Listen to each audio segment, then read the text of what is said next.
I want you to think about the guilt you carry right now. Not the guilt attached to a specific mistake, though that may be there too.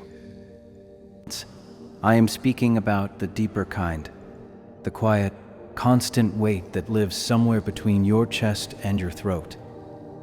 The feeling that you have done something wrong without being able to name exactly what.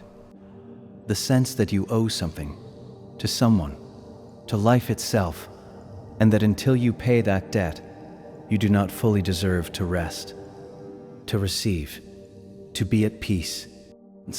That guilt, you have carried it so long that you have started to believe it is yours. It is not. I am Saint Germain, and I come to you today, through this transmission, with one of the most important things I have ever asked any soul to hear. The guilt you carry did not begin with you. It was placed on you, through your family line, through lifetimes of experiences your current mind does not remember, but your energy body has never forgotten. Through collective religious and cultural programming so old and so pervasive that it has become invisible, woven into the way you breathe, the way you apologize, the way you shrink before you even know you are shrinking. And it is blocking everything. Your abundance, your joy, your capacity to receive love without immediately feeling you must earn it. Your ability to move forward in this life with the full force of who you actually are. Stay with me in this transmission, because I am going to show you precisely where this guilt came from, and I am going to give you the most powerful alchemical tool in my arsenal for dissolving it. The violet flame, and by the time we are done, you will never carry borrowed guilt the same way again. I am Saint Germain, the Chohan of the seventh ray, the master of alchemy and transmutation, the keeper of the violet flame. I have walked your earth. I know what it is to carry the weight of human experience in a physical body. I know what guilt does to the human system from the inside, how it compresses the field, how it disrupts the flow of life force, how it creates in the energy body a pattern of contraction that touches everything, every relationship, every attempt at abundance, every moment of genuine joy that arrives and is immediately colored by the feeling that you do not quite deserve it. I do not come to you today with judgment. I come with fire. Not the fire that destroys, the fire that transmutes, that takes what is dense and contracted and heavy and alchemizes it into something clean, free, and light. Here is what is at stake in this transmission. The guilt you are carrying, whether you are fully aware of it or not, is one of the most energetically costly patterns a human being can hold. It creates a constant drain on your life force. It generates a frequency in your field that actively repels the things you most desire. Love that does not require performance. Abundance that arrives without guilt attached. Peace that does not depend on circumstances. It keeps you in a loop, a cycle of efforting, apologizing, and contracting that no amount of positive thinking or spiritual practice can fully interrupt as long as the guilt itself remains stored in the field. And most of the guilt-awakening souls carry is not even theirs. This is the piece that changes everything. When you understand where your guilt actually comes from, when you can see it clearly, name it precisely, and separate it from your actual self, the violet flame can do its work completely. Not partially, completely. That is what this transmission is about. Let us begin. Before we can transmute something, we must understand precisely what it is. Your culture conflates guilt with conscience.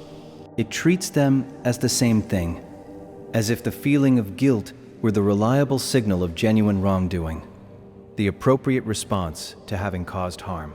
And this conflation is one of the most damaging misunderstandings in the entire landscape of human emotional life. They are not the same. Conscience is the clear, present moment recognition that your actions have moved out of alignment with your values. It is specific.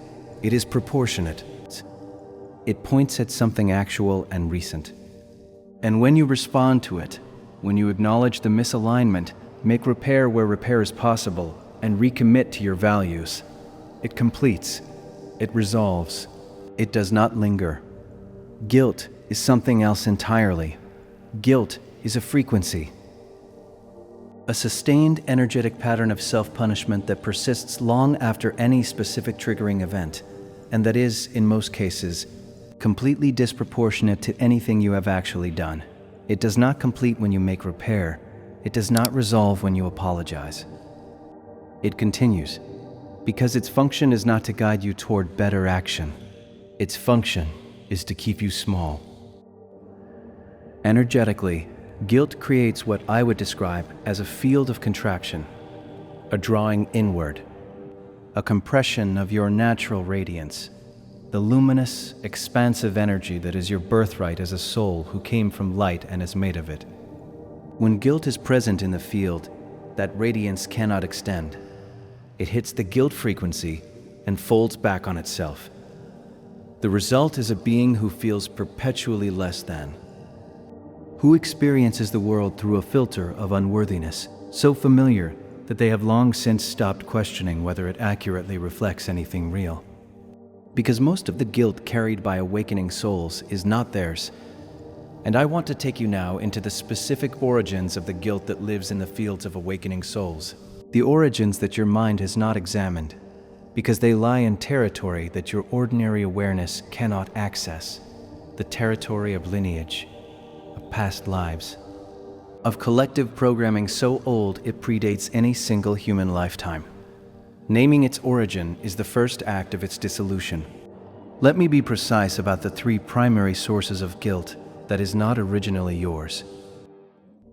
The first source is your family lineage. Your family system, the chain of souls who came before you, whose blood and whose patterns and whose unresolved emotional material you carry in your body, is a transmission system, not just of genetic material, of frequency, of emotional imprints, of unresolved experiences that were too heavy to be processed in one generation and so were passed forward into the next. Guilt is one of the most commonly transmitted patterns in family lineages. The parent who carried guilt about choices they made and could not speak of it, it moved into their child as a formless heaviness, a sense of responsibility without a referent. The grandmother who carried shame about something in her past and buried it completely. It moved into her daughter and her daughter's children as a constant low-grade feeling of having done something wrong, without any memory of what. You may be carrying guilt that belongs to people who died before you were born. Guilt about things you never did. Mistakes you never made. And yet it sits in your field as if it were your own. The second source is past life experience. The soul carries forward the emotional residue of its previous incarnations, not as narrative memory, in most cases, but as frequency. As pre-existing patterns in the emotional body that shape this life's experiences in ways that seem to have no cause in present circumstances. Guilt from past lives is particularly common in souls who hold what I would call the pattern of the responsible one, the soul who took on roles of leadership, of spiritual authority, of care for others in previous incarnations, and who made choices in those roles that resulted in harm. Not malicious harm, the kind of harm that comes from being imperfect in a position of consequence, the leader whose decision cost lives, the healer whose knowledge was incomplete, the parent who could not protect their child from something unprotectable. These souls carry a guilt that is ancient and vast, and that attaches in this lifetime to every small imperfection, every moment of failing to be enough. The third source is collective religious and cultural programming, the doctrine of original sin, the concept of karmic debt, the cultural programming that teaches women specifically that their needs are secondary, their desires are selfish, their existence requires constant justification through service. These are not personal guilts, they are collective ones, installed in entire populations across generations. designed not to guide toward genuine virtue, but to maintain the compliance and the smallness of those who hold them. I have observed in thousands of souls across centuries a specific set of patterns. The ways that inherited and collective guilt most commonly expresses in the awakening soul's daily life. Many of you are carrying this guilt without knowing that is what it is. You call it anxiety, you call it perfectionism, you call it the way you are. I want to give it its true name. I invite you to notice, as I name each one, which one's producing you a quiet recognition. Pattern 1. Apologizing for existing. A constant orientation of apology, saying sorry reflexively, for taking up space, for having needs, for existing in a way that is visible or inconvenient to others. This pattern is the direct expression of a guilt that was installed before words, a bodily sense of being too much, of one's presence itself requiring constant justification. Pattern 2, an inability to receive without immediately repaying. When someone does something kind for you, there is an immediate, almost involuntary impulse to reciprocate, not from genuine desire to give, but from a discomfort with being in debt. This blocks not just kindness from other people, it blocks abundance from the universe.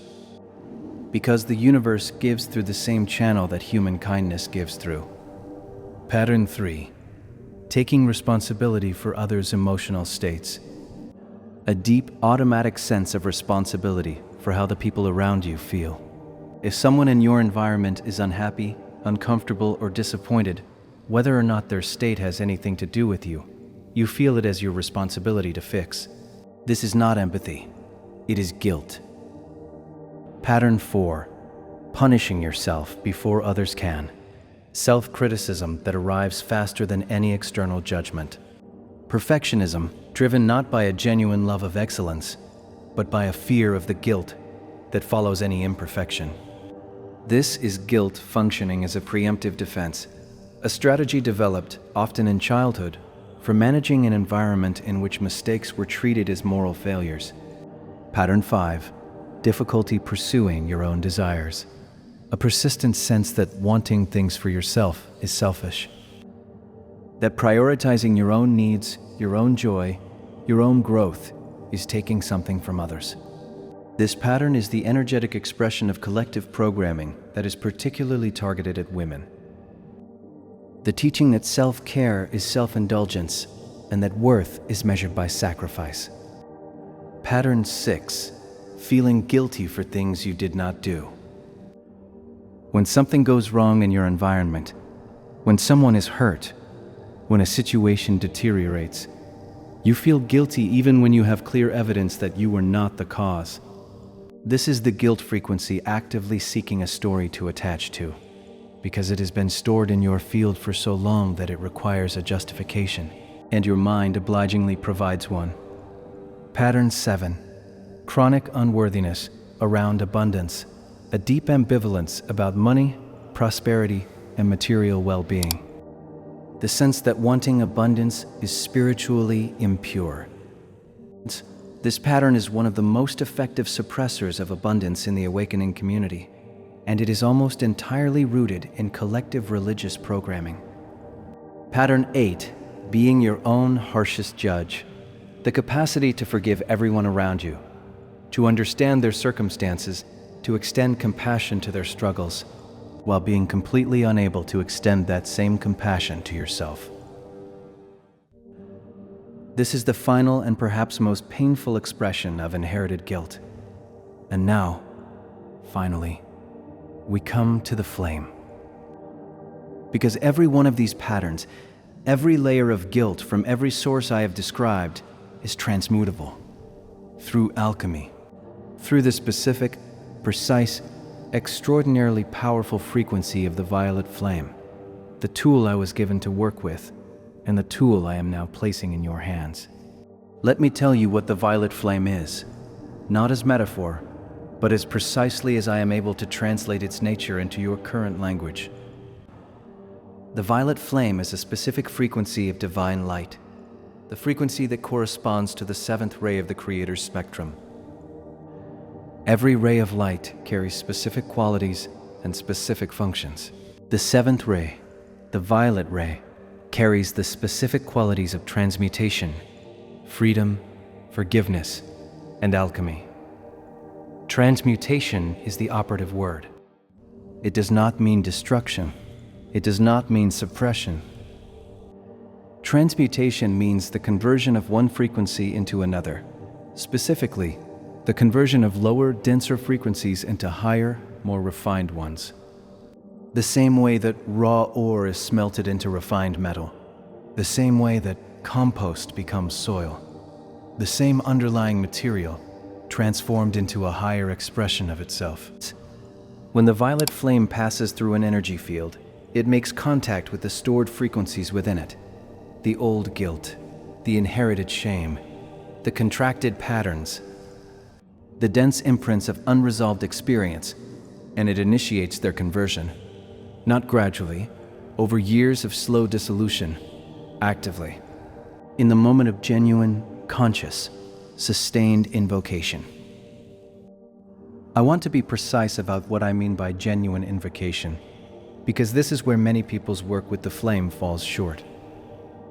The violet flame responds to consciousness. It is not a mechanical tool that operates on the basis of correct technique alone. It is a living frequency of divine intelligence, and it responds to the degree of genuine intention, genuine openness, and genuine willingness to be transformed that you bring to its invocation. You can say the words of a violet flame decree perfectly, in the correct tone, with the correct rhythm, and if you are doing it as a performance, as a checklist item, the flame's response will be limited. Conversely, you can come to the flame in complete simplicity. No special words, no elaborate ritual, just the honest, unguarded request of a soul who is genuinely ready to release what it has been carrying. And the flame will respond with a depth and an intensity that can produce changes in the field that are perceptible within a single session. The violet flame operates by moving through the energy field freely, like a wind that finds its way into every corner, every crevice, every compressed and contracted area. It enters where it is allowed to enter. Guilt, at the energetic level, creates a specific kind of closure, a sealing, an energetic equivalent of holding your breath, a contracted state in which the field is pulled inward and the natural porousness that allows healing frequencies to move through is reduced. This closure is maintained by a specific belief that operates underneath the guilt, often below conscious awareness. The belief is this: I do not deserve to be free of this. It sounds dramatic when stated plainly, but it operates with extraordinary consistency in souls who carry heavy guilt loads. Somewhere in the architecture of the self, there is a part that has concluded that the guilt is deserved, that carrying it is appropriate, that releasing it would be a kind of cheating. This part of you is not your enemy. It is trying to do something it understands as moral, to take responsibility, to hold itself accountable. Its intention is genuinely good, but its understanding is mistaken, because it is applying the logic of personal responsibility to frequencies that are not personally yours. You cannot be accountable for what your grandmother never processed.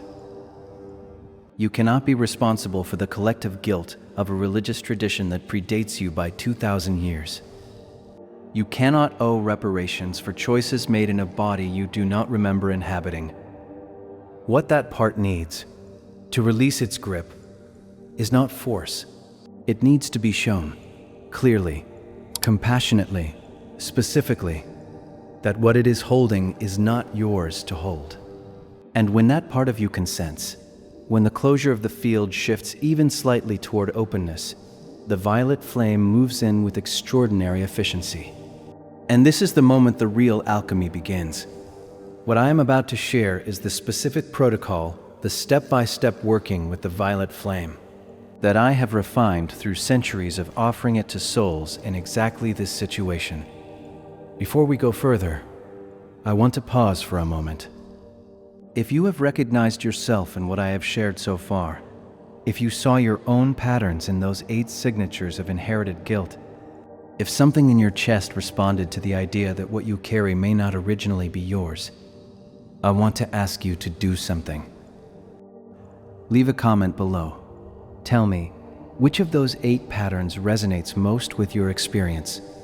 One word is enough, one number, or write it out if you need to. Because there is something that happens when a soul names what it has been carrying, out loud, in a space where others can witness it. That is itself a first act of transmutation. The guilt thrives in silence and in isolation. It cannot survive being clearly seen. And if you are not yet part of this community, if this is the first transmission you have found on this channel, subscribe now and activate the notification bell. The work we do here is consistent and it is deep. There are transmissions already available that go further into the violet flame work, into the clearing of ancestral patterns. And there are more coming. You will want to be here when they arrive. Stay with me now. The protocol is next. What I offer you here is not a ceremony to be performed correctly. It is a living practice, one that grows in depth and in effectiveness the more honestly and the more consistently you engage with it. Step 1. Prepare the field, the separation. Sit quietly and do something very specific. Bring to mind the guilt you carry, whatever surfaces when you turn your attention to it. Do not analyze it. Simply notice it as a feeling in the body. Where does it sit? What does it feel like? And then ask yourself, honestly, with genuine curiosity, is this mine? Did this feeling originate in something I did in this lifetime that genuinely requires my acknowledgement and repair? Or is this a weight I have been carrying without clear origins, a feeling that was present before I could have done anything to earn it? Step 2. The invocation, calling the flame. Find a position that feels stable and open. Take 3 slow, deliberate breaths, and then speak, aloud or silently, the following invocation. I call now upon the violet flame of Saint Germain. I call upon the transmuting fire of the 7th ray. I open my field, fully and without reservation, to the action of this flame. I ask that it move now through every layer of my energy body, through the physical, the emotional, the mental, and the causal, and that it find and transmute every frequency of guilt that is not originally mine, every inherited pattern, every ancestral imprint, every collective program, every past life residue. I give full permission for this transmutation. I release my hold on what I have been carrying, and I trust the intelligence of the flame to complete this work. Step 3. The visualization. Receiving the flame. With your eyes closed, your body relaxed, your intention clear, allow yourself to sense, imagine, or simply intend the presence of a violet light beginning to move through your field. You do not need to see it vividly. What is required is not your imagination's performance, but your genuine openness to the possibility of the flame's action. If a color or a warmth or a movement suggests itself, follow it. Stay in this space for a minimum of 10 minutes. Step 4. The return. What to do with what surfaces. As the flame moves through the field, what has been stored there may surface into awareness, memories, feelings, physical sensations, heat, pressure, trembling, tears. Do not suppress any of this. Simply allow it to surface and pass, the way clouds move across the sky. If the part of you that insists on keeping the guilt begins to speak, acknowledge it gently. I see you. I honor your intention. And I am showing you now that this is not ours to keep. Step 5. The closing, anchoring the transmutation. When the session feels complete, place one hand on your heart. Take a breath and say, I receive the freedom that this transmutation makes available. I release what has been released, and I commit to no longer picking it back up. Repeat this practice daily for a minimum of 30 days. Each session moves a layer. The 30-day commitment allows the depth of the work to proceed in a way that single sessions cannot. When the inherited guilt releases, when the layers dissolve, and the field is no longer organized around the frequency of unearned unworthiness, what becomes visible is something that was always there. A natural confidence, not the performed confidence of someone who has worked hard to build self-esteem. The quiet, undefensive confidence of a soul that no longer needs external validation to feel its own worth. Because the validation seeking was always driven by the guilt, by the constant underlying question of whether you were enough. When the guilt releases, the question ceases to be operative. A new relationship with receiving. When the guilt that made receiving feel dangerous is gone, accepting kindness without immediately repaying it becomes natural. Receiving abundance without guilt attached. Allowing love to arrive and simply stay. This is perhaps the change that my students describe most consistently. An entirely different relationship with your own past. When the guilt releases, the past becomes information rather than indictment. The record of a soul navigating a genuinely complex human existence, making choices with the information and the consciousness available at the time, growing through the consequences, the same events, held in an entirely different way, and finally, access to the full force of who you actually are. The awakening souls who carry the heaviest loads of inherited guilt are, consistently, among the most extraordinary beings on your planet. They are the ones with the deepest capacity for love, the greatest sensitivity to the suffering of others, the most genuine desire to be of service.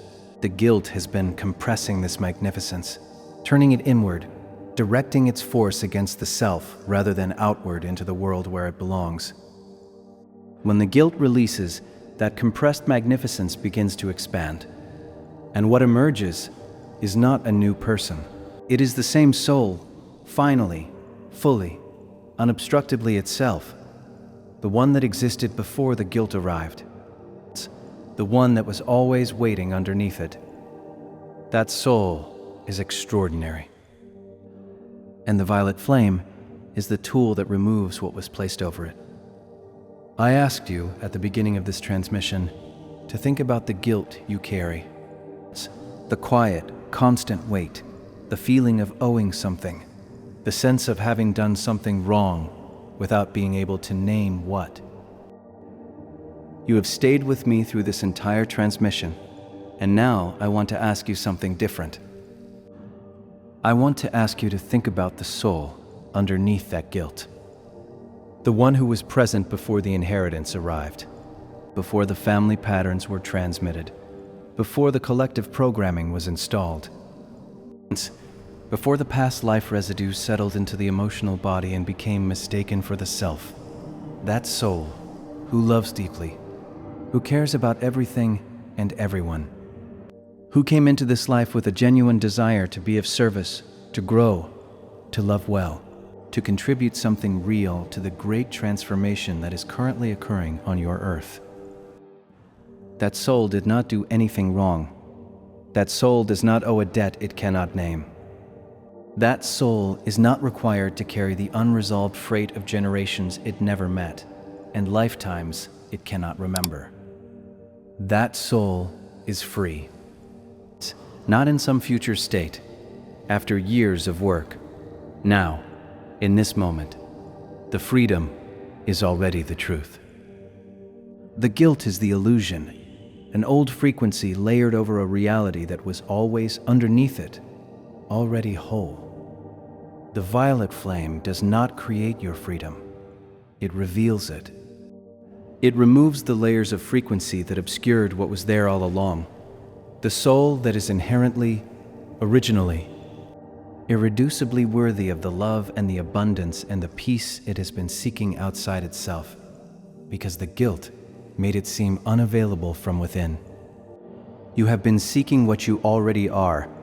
The guilt made you forget. The flame is here to help you remember. I am Saint Germain, and I have walked beside more souls than I can number through this exact passage, the passage from inherited weight to original freedom.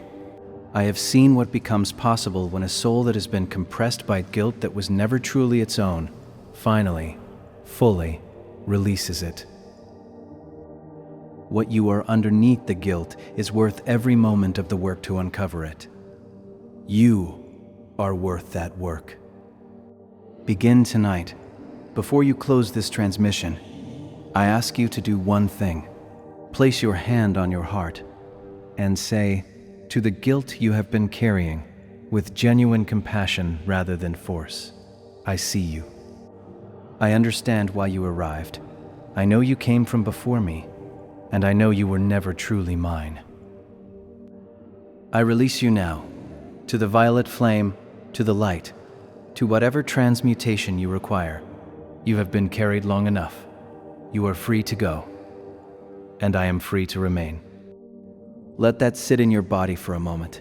Feel whatever it produces: relief, grief, resistance, the tentative opening of something that has been held closed for a long time. All of it is part of the process beginning. Now, 4 things before you go. First, leave a comment below. Which of the 8 patterns of inherited guilt did you most recognize in yourself? Name it. 1 word, 1 number, or 1 full sentence. Your naming it here, in this community, among these souls, is itself a first act of transmutation. Your comment may be the thing that gives another soul permission to name what they have been carrying too. Second, if you are not yet subscribed to this channel, subscribe now. This is not the only Violet Flame transmission available here. There is a full series of Saint Germain transmissions, going deeper into the ancestral clearing work, into the specific rays and their applications, into the practices that support sustained transmutation over time. Third, activate the notification bell. The transmissions that are coming in this series are among the most practically useful I have offered through this channel. The bell ensures you receive them as soon as they are released. Fourth, if someone you love is carrying guilt that is clearly not theirs, share this transmission with them. You may be the reason they find the flame that was waiting for them all along. I am Saint Germain. The violet flame is real. It is available to you now, in this moment, exactly as you are. And I will see you in the next transmission with the full force of my love and my fire. Always.